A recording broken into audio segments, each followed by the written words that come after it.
What if the games we play, the screens we stare at for hours, Mm. are actually far more than just entertainment? Mm. What if they're operating on levels we barely even consider, influencing us in these, profound, unseen ways? Well, that's exactly what we're diving into today. It's a pretty unique topic, the Uh, sort of esoteric and energetic side of video games. Esoteric. So Ah. hidden meanings, energy fields, that kind of thing. Yeah, exactly. We're talking hidden knowledge, subtle energy, how games might affect our consciousness in ways that go way beyond just, screen time or tired eyes. Okay.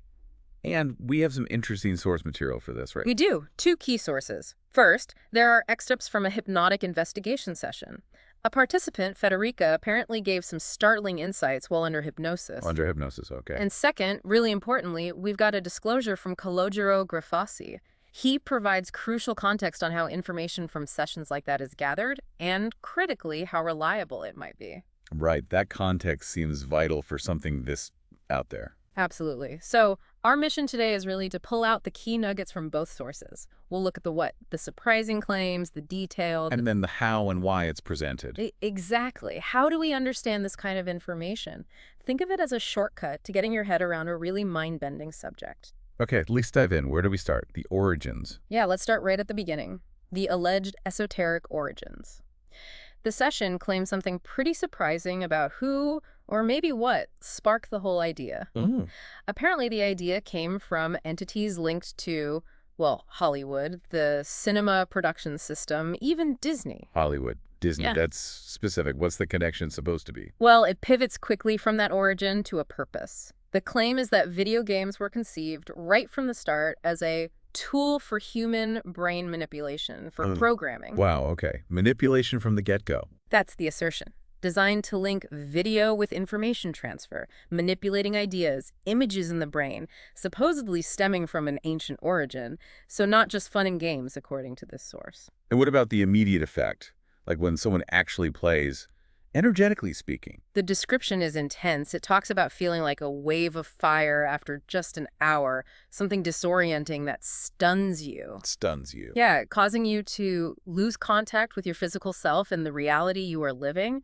It uses this analogy of being hit by a flamethrower. A flamethrower. Yeah. That's violent imagery. It is, leading to a deflagration, like a sudden burst of flame. Yeah. It suggests a really profound, immediate, energetic shift, not just feeling mentally tired. So this vibrational footprint you mentioned, it hits hard and fast. Apparently so. And it links directly to consciousness. The key concept mentioned is identification. The player's brain identifies almost completely with what it sees. Right, you get lost in the game. But this claims it goes further, leading to a confusion of reality where the game world actually feels more present than the real world. Yeah. It describes a detachment from real life. You enter this mental life where all your emotions, thoughts, desires, even pain and fear are concentrated and activated by those images on the screen. So your inner world gets hijacked by the game. That's the idea. And interestingly, it notes the physical body is solicited, like involved, but its reactions actually slow down, almost like the energy is being redirected. Redirected where this is where it gets even stranger, isn't it?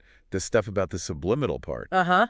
This is probably the most startling claim. It describes the player's subliminal part. Think of it as maybe your deeper consciousness, your subtle self, Harsh. being kidnapped, literally taken away by two beings. Beings. What kind of beings? The session describes them as insectoids. Insectoids. Seriously. That's the word used. And they supposedly chain and tie the subliminal part to a chair. Chained to a chair. Like energetically. It sounds like it. The description goes on about an electric system, like a crown, placed on the subliminal part's head, connected with cables. An electric crown. For what purpose? To immobilize it, all happening within what looked like a laboratory. So the source describes this quite detailed, almost technological setup for containing this part of the player. Wow. That's a lot to take in. Kidnapped by insectoids, chained up, electric Yeah. crown. It sounds like science fiction. It definitely pushes boundaries. The implication is this active, energetic control being exerted while someone's just playing a game. Okay, so if that's the what, let's talk about the how. How is this control supposedly maintained? How does addiction fit in? The source mentions invisible mechanisms. Right. It talks about things like a ray, an invisible ray that blocks the vision of the third eye. The third eye. associated with intuition. Right, Got it. exactly. This ray is described as entering the head like an electric beam, clashing with the brain's electrical systems, chaining synapses, and basically taking possession or control of them. Taking possession of your brain's connections. It's That kind of sounds invasive. extremely. And it's not just invisible stuff. The session also mentions visible attachments. Visible how? Energetically visible, perhaps? It says games attached to the emotional body, reaching the heart. They capture electrical impulses of the brain and heart.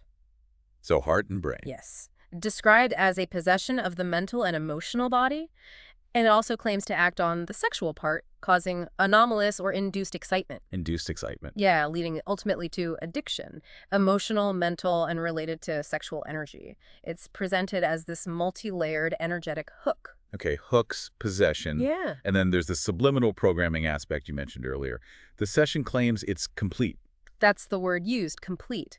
And the predominant image is described as diabolical, an idolized image that becomes a reference point. Like a god. Almost, something to worship and submit to. It even describes a process of submission involving forced kneeling, loss of power, total abandonment. It sounds like a deep psychological reprogramming. And this connects to the themes within the games, like violence and other things. Yes, very much so. The source claims this programming feeds continuous anomalous sexual excitement, creating a need to vent it. Vent it how? Well, this is where it gets graphic. It claims this acceleration attaches to sexual energy and actually instigates violence. It mentions images of violence, sexual violence, a desire to rape, to submit, to vent oneself without conscience. That's incredibly disturbing. It is. It says this feeds the instinctual part of sexual energy, pushing it out so powerfully that the person struggles to control it. Leading to real-world consequences. That's the implication. Uncontrolled venting through sex, sexual violence, or even just physical violence. It gives examples like fathers beating children, or wives, or women becoming hysterical. And this relates to desensitization too, right? Becoming numb. Exactly. A lowering or numbing of feelings like pain and disgust. This leads to that confusion with real life and makes players less sensitive to violence seen in reality. Which is something people worry about with violent games anyway. Right, but this source frames it energetically. For shooter games specifically, it talks about cerebral disintegration from the sheer onslaught, violent blows of images, sounds, speed, Cerebral disintegration. causing loss of brain control, leading to psychological emotional malaise. It also claims they're devastating for sexual energy, How so? potentially causing physical impotence while paradoxically still feeding anomalous sexual desire, but experienced in a perverse way. Okay, so given all these pretty severe claims, did the session address whether games could be beneficial? Like, could you design a game for good to raise frequency? That question was asked, and the answer, according to the expert in the session, was a flat no. No possibility at all. Why not? The reasoning given was that games are inherently outside the person, they cause splitting in consciousness, and they're not suitable for centering. Yeah, like dividing awareness. Because they are seen as fundamentally an instrument of manipulation, it's believed they're very difficult to use without manipulating. Using them risks weakening and disempowering self-awareness rather than enhancing it. So no good games possible, according to this view. Not in the way we might think. And it connects to another disturbing idea, that games act as portals. Portals, like gateways. Unconscious portals, the source says, towards pre-existing or artificial structures that can basically trap or retain the player's subtle energy.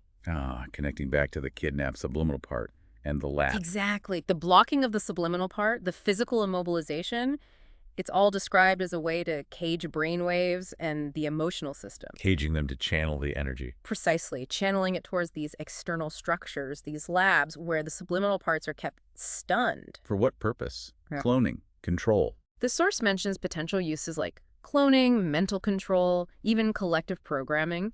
This is supposedly where players unconsciously submit and give permission for these beings to use all of this energy. Permission. Just by playing. Unconscious permission is the implication. It's a very passive, almost insidious form of consent described. Okay, so collective programming. What kind of ideas are being pushed collectively, according to this? You mentioned egregores. Right, egregores, these collective thought forms built from shared energy and belief. The session lists some specific examples allegedly programmed through games. Such as? Things like violence against women, portraying them as objects. Gender imbalance, the stronger male, weaker female trope. sexual violence against children, even cannibalism. Cannibalism in games. That's what's claimed. Also, submission to certain rules, religious, power structures, social systems, and sexual confusion. How is sexual confusion defined here? Things like perverse desire, imbalance, perversion relative to nature, Yeah. even mentions of violence or sex with animals. It explicitly calls these experiments. Experiments. By whom? This brings us back to the non-human influence idea, doesn't it? The insectoids. It does. The session claims some game developers actually receive non-human inspiration, specifically from an interfering insectoid race. Okay. And their main principle is supposedly mental manipulation to gain energy, block those subliminal parts, and create these, well, co-creations within a larger system of control. And how do they benefit, these insectoids? Where does the energy go? Multiplayer online games are highlighted here. They supposedly generate a really powerful collective energy field. Because lots of people are playing together. Exactly. And this energy is sucked up by a technological system specifically to feed the existence of these soulless, unenergized races. It names the insectoids again. Yes, and also a spider crab-like race. Wow. And what kind of energy are they after? The source links it possibly to perverse sexual energy. It creates emotions like sadomasochism, violence, sex with pain, which are described as nectar to these beings. It causes them to go into ecstasy. Nectar. That's quite a word choice. Does this apply to all games? Even like sports games? Even sports games, yes, like soccer, for instance. They're said to connect to collective egregores and fan energy, which, again, can be manipulated and directed to violent actions. Okay, the scope seems enormous. What about games for kids? That seems particularly concerning. It gets very disturbing there. Yep. The claim is that children's games contain continuous, devastating subliminal messages. Devastating how? What kind of messages? Highly explicit sexual content is alleged. Things like sexual messages, giant penises, sexual objects, depictions of sexual relations, orgies, even horrible orgies with animals and between men. In children's games. That's hard to believe. It's a shocking claim, definitely. The source says these exploit a child's developing consciousness, their fantasy world, their natural curiosity, channeling it through these studied, experimented images. And for teenagers? For adolescent games, the focus shifts mainly to sex, sexual energy, but also the desire for power, being rich, materialism. So targeting developmental stages with specific programming. That's the picture painted. And this brings us to the role of screens themselves, not just games, but screens and artificial light in general. How do they fit in? They're described as an electromagnetic system that attaches to the electrical system of the body. Attaches. Yeah.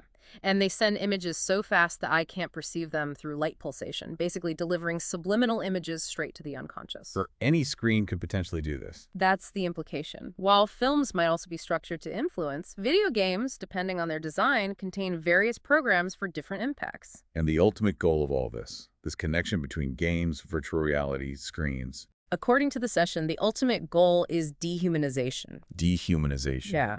Our human aspect, emotions, energy, mental, and sexual vibrations, these are seen as vital frequencies that manipulators are interested in to suck them up and use them for their own existence. Okay. We've definitely gone deep into some extraordinary and frankly quite unsettling claims from that hypnotic session. It paints a very dark picture. Extremely dark. But this is where our second source becomes absolutely crucial, right? Calogero Grafasi's disclosure about this type of information. Exactly. With claims this big, we have to ask, how reliable is info from a single hypnotic session? Grafasi tackles this head-on. And his take is? He states very clearly that information from one session is highly contaminated. It has a very high percentage of pollution. Contaminated? Why? What pollutes it? It's a complex path.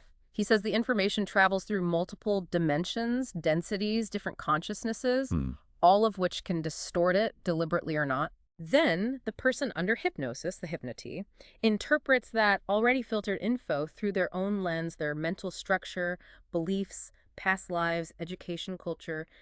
It inevitably gets shaped. So multiple layers of potential distortion. Right. He uses a great analogy. Trying to communicate underwater between people speaking different languages. Sounds get warped, images distorted, gestures misunderstood, information gets completely deformed. So we shouldn't take the Federica session details as, like, literal fact. According to Grafasi, no. The value isn't as factual instruction or data to memorize. It's more like a vehicle of movement, a way to get towards the cause of a client's problem in a therapeutic setting so you can then work on it. Ah, it's part of a process, not an endpoint revelation of truth. Precisely. It's a tool within a specific methodology. So how do they get reliable information in this field, according to Grafasi, if single sessions are so contaminated? It's a tough process. He says it's long, difficult, tiring. It requires teamwork and, crucially, multiplying the number of sessions massively. How many are we talking? Thousands, he says, from many different people, often who don't know each other. Only the information that's common to all or almost all, a vast majority, is considered reliable. Thousands of sessions. Yeah. Just to get a reliable nugget. Yeah. He's pretty blunt, actually. He estimates the percentage of truly reliable info might be lower than 2–3%. The rest, he calls it garbage. 2 to 3%. Wow. That puts the Federica claims in a very different light. It absolutely does. It's critical context. Are there other roadblocks? Like, what if they try to investigate someone who isn't interfered with? Can they get clear info then? Even that's difficult. Their subliminal part might simply not authorize the information to be shared. Or, he warns, some other cunning entity could jump in and manipulate the data anyway. So interference is a constant risk, even in the investigation itself. It seems so. It highlights the extreme difficulty. Which explains why, as Grafasi notes, they often focus in investigations on restricted spaces or specific themes. Exactly. Like the example given, pedophilia in the Catholic Church, rather than something vast like black holes, it makes it more manageable to gather reliable data points from fewer sessions and piece together a coherent picture, like a puzzle. Focusing the beam to cut through the noise, essentially. A good way to put it. It's about feasibility and increasing the odds of finding that tiny percentage of reliable signal amidst all the contamination. Okay, well, we have certainly navigated a mind-bending deep dive today. We explore these really out-there perspectives on video games, origins as manipulation tools, impacts on the subliminal self, collective programming, ideas that really challenge everyday assumptions. Definitely challenging. And just as importantly, we looked at the unique way this kind of information is generated and evaluated within its specific context. Understanding the source is key. Absolutely. So, reflecting on all this, what does it mean for you listening? You've heard these fascinating, sometimes really unsettling insights. You've heard about the potential hidden mechanics, the alleged intentions. And you've also heard about the significant caveats regarding the reliability of a single source like this. How does all that, taken together, maybe shift your perspective on digital entertainment, maybe? Yeah. Or even just on how we approach knowledge about unseen realms? What stands out most to you from everything we've unpacked today? And maybe more importantly, what new questions does this deep dive spark for your own thinking, your own exploration?